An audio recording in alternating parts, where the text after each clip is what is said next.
The unthrown stone, the woman who was caught in adultery in the book of John, 8th chapter, verse 1 through 8. This is a story where we can understand our judgment and grace. In a world that was quick to judge and eager to condemn, the ancient story of a woman who was caught in adultery, it offers us a profound challenge to our own human instincts. Found here within this chapter 8, this isn't just an historical account. It's a mirror reflecting our own tendencies to cast stones, sometimes even within our own families and our own communities.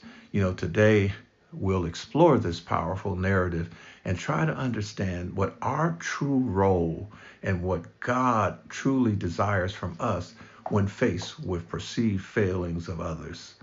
The scene is set.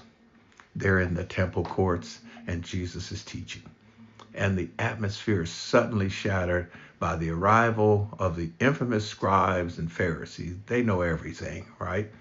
They drag a woman before him and they're declaring, quote, she was caught in the very act of adultery.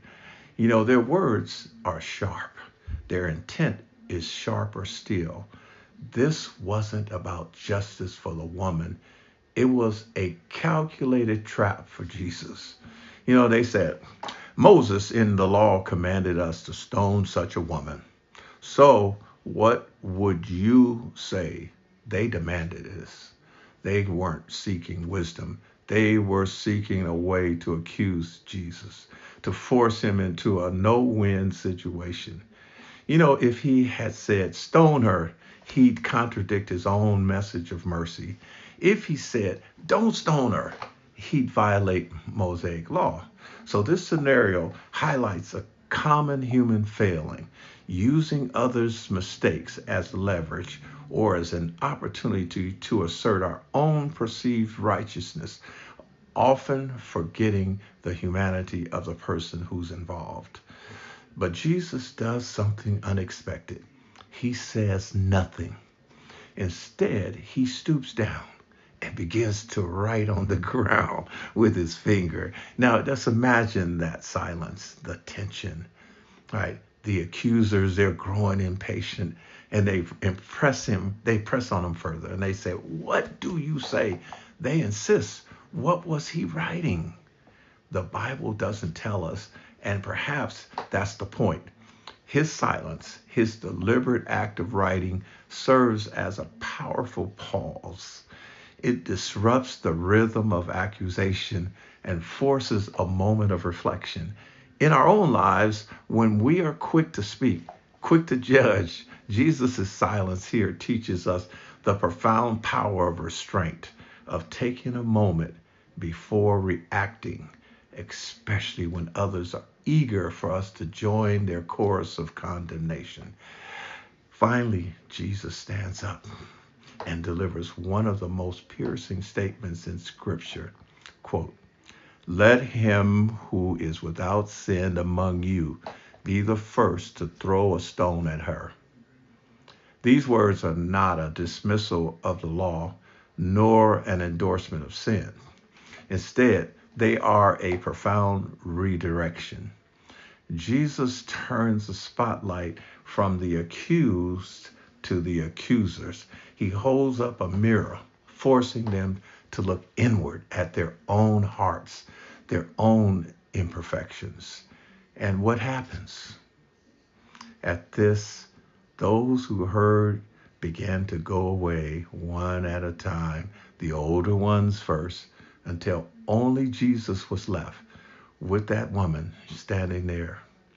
The weight of their own conscience was exposed by Jesus, by the simple truth, was too much for them to bear.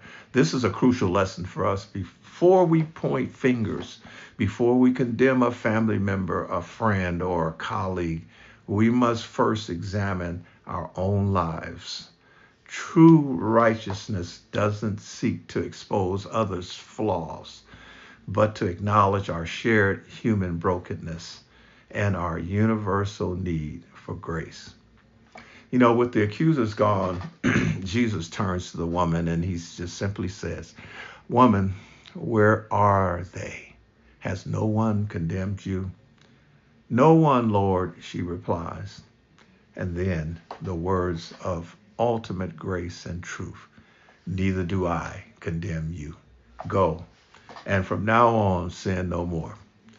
Jesus doesn't condone her sin, but he offers her a path forward, free from condemnation and empowered to change.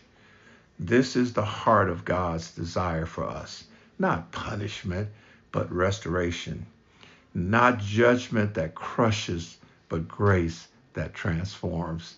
So, our role as followers of Christ is not to be the stone throwers, but to be agents of grace, to offer forgiveness and to encourage a new path, just as Jesus did. It's about seeing the person, not just the sin, and extending the same mercy we ourselves have already received. So, in conclusion, the story of the woman caught in adultery reminds me that our responsibility is not to judge and punish, but to reflect the heart of God. When we are tempted to cast a stone, let us remember Jesus' words: "Look inward and choose grace." Let us be people who, like Christ, offer a path of restoration, empowering others to go, and from now on, guess what? Sin no more. So what stones are you holding today? And what would it look like to just lay them down and just be silent? Thank you for allowing me into your space again today. And I pray that God continues to richly bless you and keep you. Until next time.